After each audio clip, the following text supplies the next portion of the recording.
اللہ نے عروج و زوال کے جتنے قصے ہمیں سنائے ہیں، جو بڑی بڑی قومیں تباہ ہوئیں، وہ غربت کی وجہ سے نہیں ہوئیں، ٹیکنالوجی کی کمی کی وجہ سے نہیں ہوئیں، اپنی اخلاقی پستی کی وجہ سے تباہ ہوئیں۔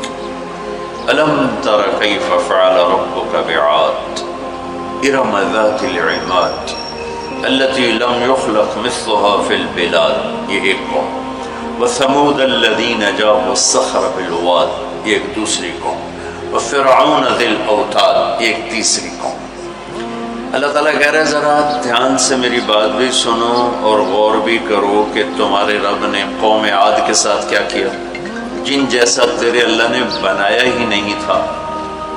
وہ دنیا میں اتنا طاقتور انسان اللہ نے نہیں پیدا کیا، جن کی اوسط، ہماری اوسط عمر 40 ہے، ان کی اوسط عمر تھی 300 سال، 300 سال، 600-500 سال وہ زندہ رہتے تھے، بوڑھے نہیں ہوتے تھے، بیمار نہیں ہوتے تھے، بال نہیں سفید ہوتے، یوں درخت کو پکڑ کے اکھاڑ دیتے تھے، ہاتھ سے پکڑ کے اکھاڑ دیتے تھے۔ اتنی طاقت اللہ تعالیٰ نے ان کو عطا فرمائی۔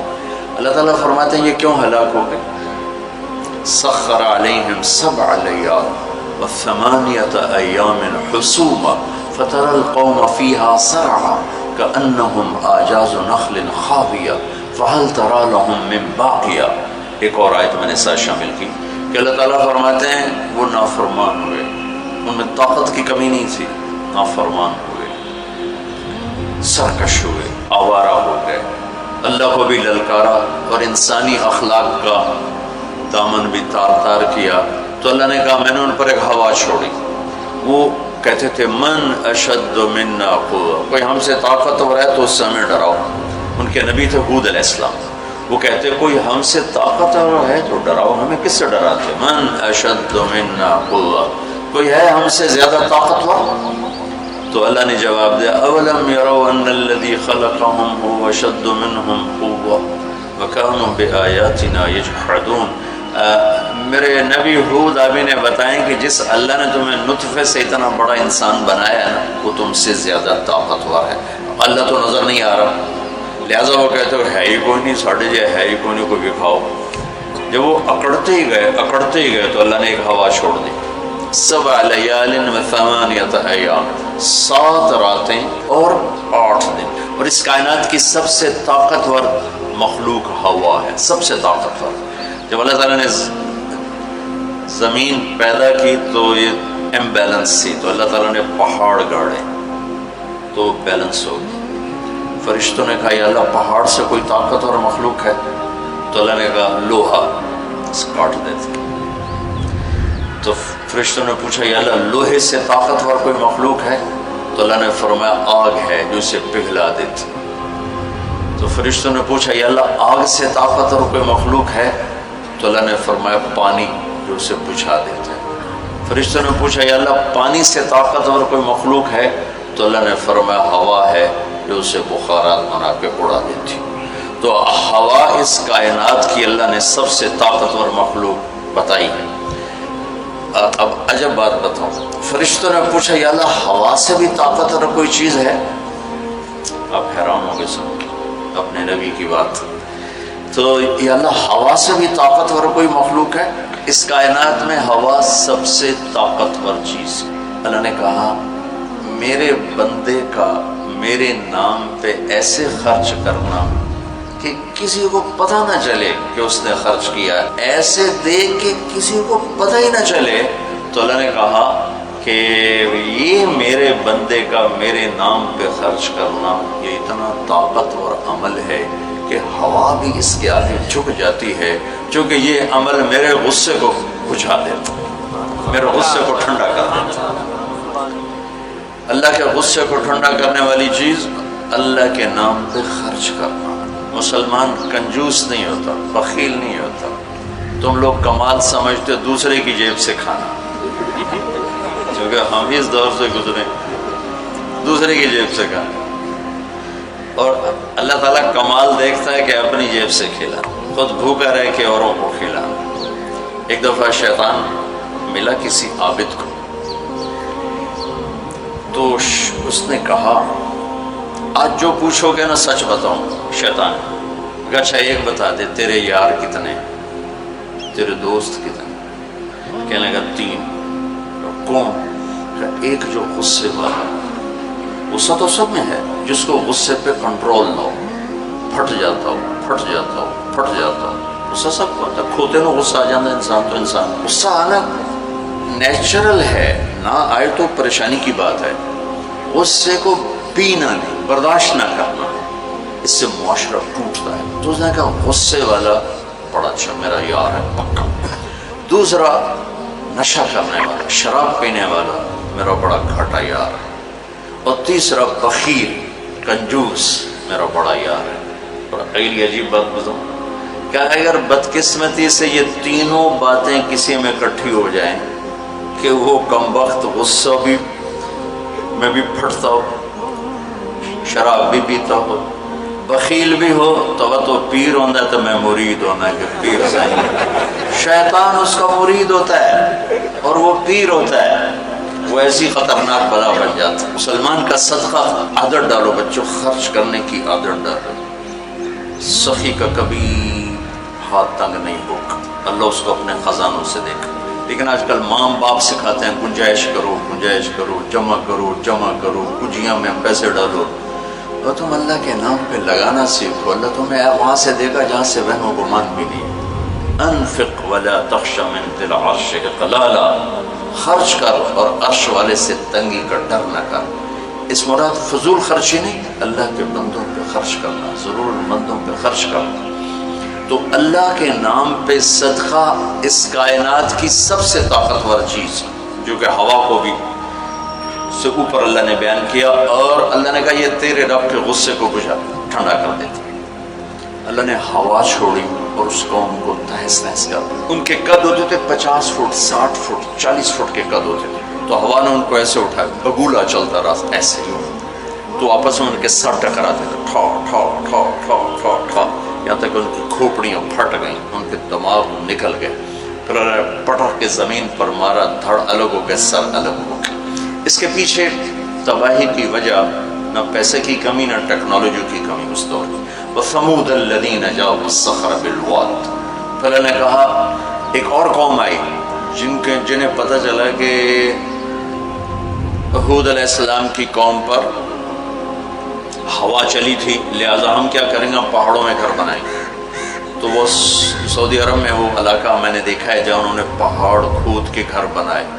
پہاڑ کھود کے اندر پورا پہاڑ کھودا ہوا, بیچ میں گھر. انہوں نے کہا یہاں تو ہوا آ نہیں سکتی, ہوا پہاڑ کو کہاں سے اٹھائی, لہٰذا وہ مستی میں آ گئی.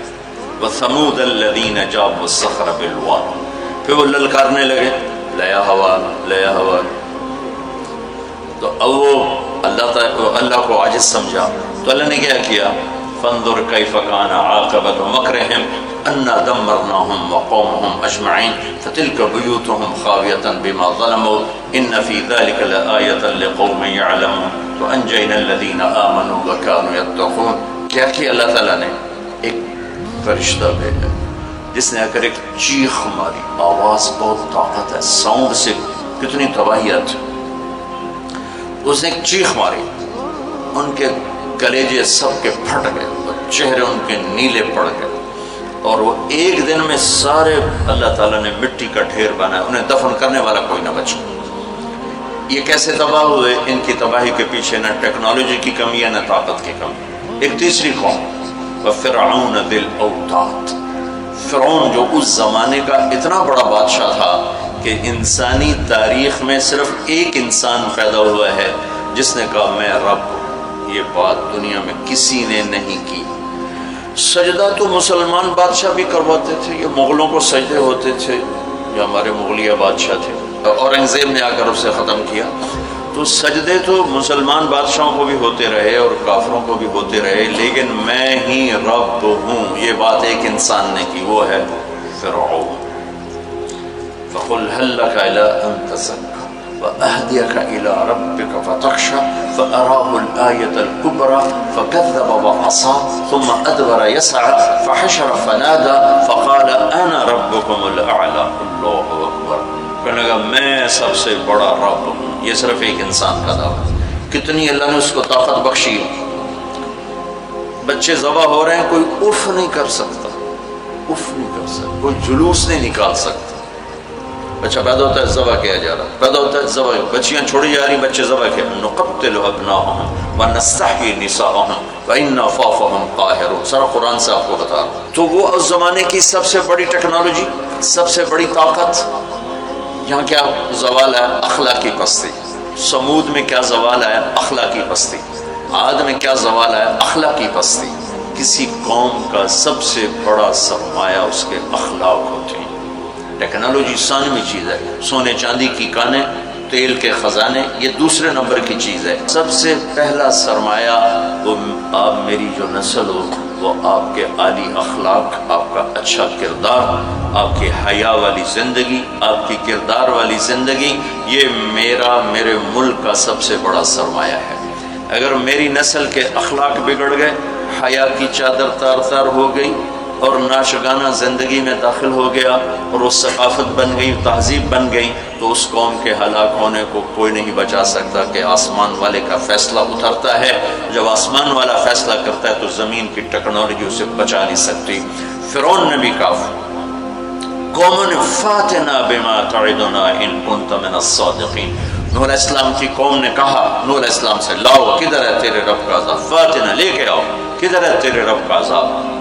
انما یاتیکم بہ اللہ ان شاء وما انتم بمعجزین. اللہ جب لائے گا تو پھر تم کچھ کر نہیں سکو.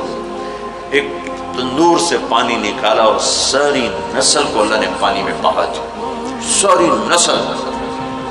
تو میں آپ کے سامنے اپنی بات کو مدلل کر رہا ہوں قرآن پاک سے کہ قوموں کے زوال اور عروج کا تعلق ٹیکنالوجی سے تھوڑا ہے اور اخلاقیات سے زیادہ ہے.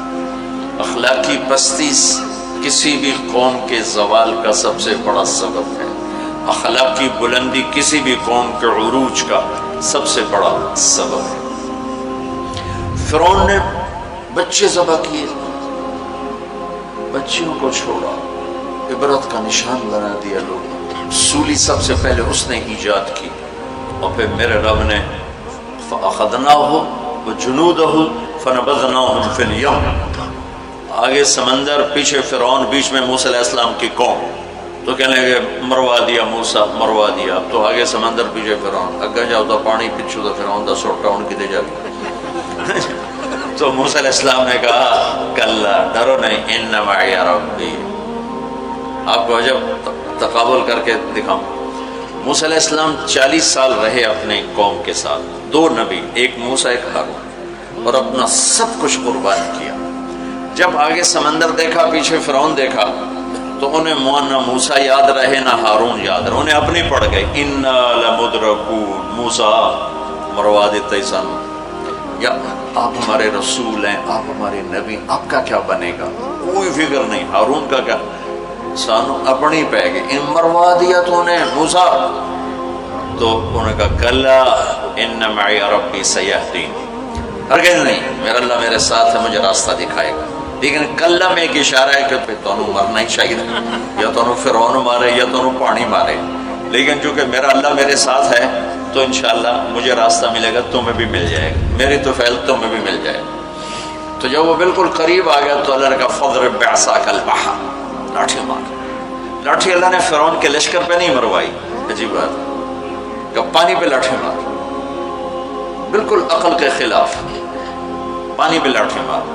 موسیٰ علیہ السلام نے یہ نہیں پوچھا یا اللہ اب پانی تے سوٹے مارن دا کی مطلب، فرعون دے سرج مروا. کہا نہیں، ادھر مار. فانفلق البحر فکان کل فرق کالطود العظیم. میرے رب کی قدرت کہ ایک دم اس لاٹھی سے ٹھوٹے مارتا سمندر 12 راستوں میں تبدیل ہو گئی اور سارا پانی ایسے سیمنٹ کی دیوار بن کے کھڑا ہو، ایسے کوئی جنبش نہیں. اور 12 قبیلے تھے، 12، تو ہر قبیلہ ایک راستے پہ پانی میں انٹر ہو گیا. بڑی بڑی دیواریں. اب ان کو پریشانی شروع ہو گئی کہ پتہ نہیں نال دینا کی حال ہے. تو اللہ تعالیٰ نے پانی کو ٹرانسپیرنٹ کر دیا. پہلے ہوتا ہے لیکن نظر نہیں آتا نا، تھک ہو، تو اللہ تعالیٰ نے دکھانا شروع کر دیا، وہ جا رہا ہے، وہ جا رہا ہے، وہ جا رہا ہے، سب جا رہے ہیں، سب پار نکل گئے تو فرعون کنارے پر آ گیا، انٹر ہوا، اس کے ساتھ اس کا لشکر انٹر ہوا۔ تو اللہ نے پانی کو حکم دیا تو پانی دوبارہ حرکت میں آیا اور سارا لشکر اس کے اندر ڈوبا، غرق ہوا۔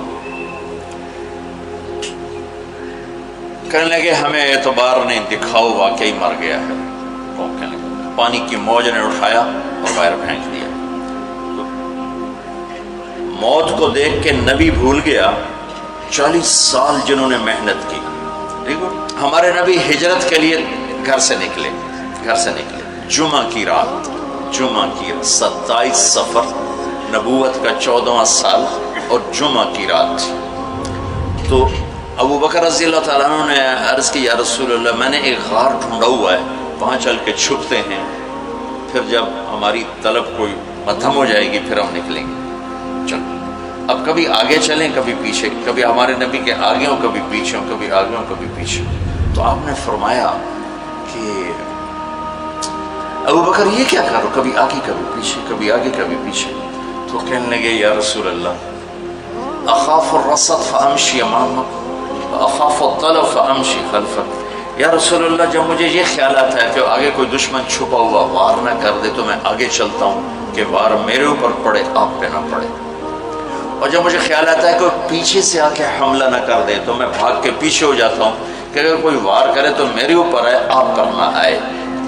انا لمدرکون، ابو بکر کا عمل اور بنی اسرائیل کا عمل آپ فرق دیکھ رہے ہو۔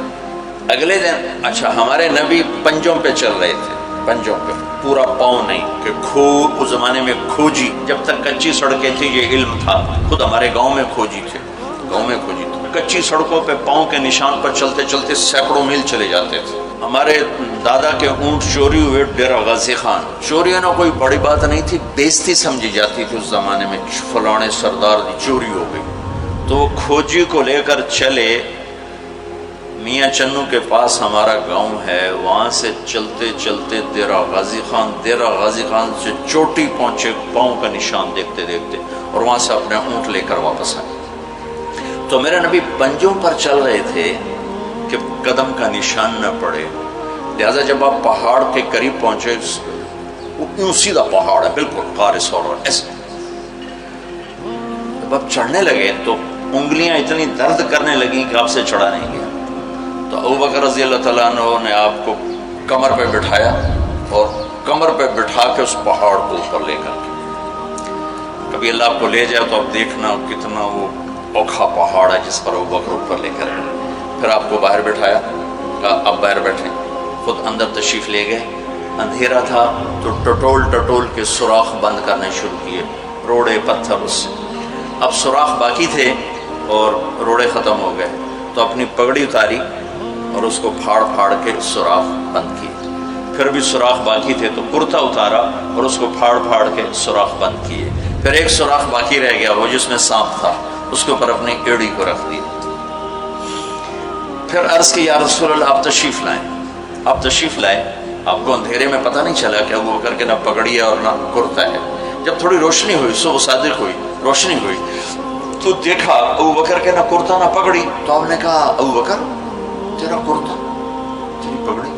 کہ یا رسول اللہ آپ یہ دیکھ رہے ہیں یہ سارے سوراخ تھے، مجھے خیال ہوا کوئی چیز آپ کو تکلیف نہ پہنچائے تو میں نے یہ سارے بند کر دیے۔ تو اس پر ایک دم میرے نبی کی آنکھیں بھر آئیں اور اب بے ساختہ روئے اور ہاتھ اٹھا کر رکھا، یا اللہ میں ابو بکر سے راضی ہوں، تو بھی اس سے راضی ہو جا اور اسے جنت میں میرا ساتھی بنا تھا۔ تو فوراً جبریل آئے اور عرض کی یا رسول اللہ تعالیٰ فرما رہے ہیں کہ ہم ابو بکر سے راضی ہیں اور جنت میں آپ کا ساتھی بنانے کی بشارت دیتے ہیں۔ بنو اسرائیل کہہ رہے ہیں مروا دیا، اور ابو بکر کیا کر رہے ہیں آپ کو تقابل کر کے بتا۔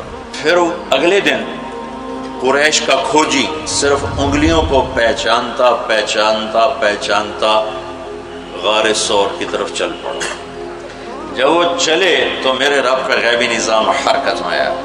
اللہ نے ایک بیل اگائی، وہ کافی کھلی جگہ، بیل اگائی، بیل، اس کے شاخوں کے اندر اللہ نے مکڑیوں کو حکم دیا، انہوں نے جالا بنا دیا، ایک کبوتری نے آ کے انڈے دے دیے، کھوجی ٹھیک دروازے پہ لے کے آ گیا، کا پاؤں کا نشان یہاں تک. تو اب ابوبکر کے دل پہ کیا گزر رہی تھی وہ قرآن بتاتا ہے. بنو اسرائیل کے دل پہ کیا گزری قرآن نے کہا, انہیں اپنی پڑ گئی, اپنے نبی کی بھول گئی. لیکن جب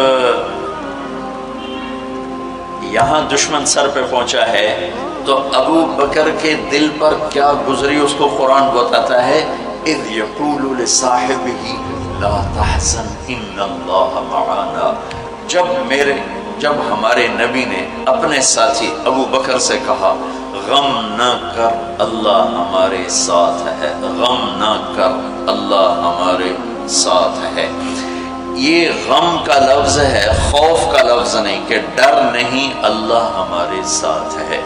اگر قرآن کہتا لا تخف, ڈرو نہیں, اللہ ہمارے ساتھ ہے, تو ڈرو نہیں کا لفظ بتلاتا کہ ابو بکر کو اپنی پڑ گئی, یار میرا کی بڑھنا. قرآن کہتا ہے غم نہ کر. ابو بکر کو اپنی ذات بھول گئی, اپنے نبی کا غم لگ گیا کہ یا اللہ میرے نبی کا کیا بنے گا, یا اللہ میرے نبی کا کیا بنے گا. تو اللہ تعالیٰ نے فرمایا, اس ابو بکر کے سینے کو سامنے رکھ کر کہ اپنے حبیب کی زبان سے کہلوایا غم نہ کر اللہ ہمارے ساتھ ہے, اللہ ہمارے ساتھ ہے. پھر دونوں امتوں کا فرق بتانے لگا. بنو اسرائیل نے سمندر پار کیا, فرعون کو غرق ہوتے دیکھا, اور ایک نبی آگے ایک پیچھے, دو رسولوں کے درمیان جا رہے ہیں. اور آگے ایک بستی میں دیکھا فمروا علی قوم یعکفون علی اصنام لہم, وہ ایک بتوں کی پوجا کر رہے تھے. اتنے ماٹھے تھے عقل کے بنو اسرائیل کہ پتھر کی پوجا ہو رہی. 40 سال نبی کی صحبت ہے, بڑے بڑے معجزے دیکھے, اور ابھی پانی پاؤں پہ لگا ہوا ہے. سمندر کو پھٹتے دیکھا, فرعون کو ڈوبتے دیکھا. موسیٰ علیہ السلام سے کہنے لگے اجعل لنا الہا کما لہم آلیہ. موسیٰ علیہ السلام جی ہماری ایک درخواست. کہنے لگے کیا, اے جو ہے خدا سانو ہی لے دے. ایسے میں انہوں متھر ٹیکی. اتنی چھوٹی عقل کے تھے کہ ایک لے دے ہمیں. ان کو توڑے جا بے عقل میں دنیا جو ایک ہی کوئی, انکم قوم تجہلون. ہمارے نبی دنیا سے تشریف لے گئے, فوت ہوئے 12 ربیع الاول 7 جون 633 عیسوی 11 ہجری پیر کا. یہی تقریباً یہی ٹائم ہے, اس سے تھوڑا سا آگے, زور سے پہلے.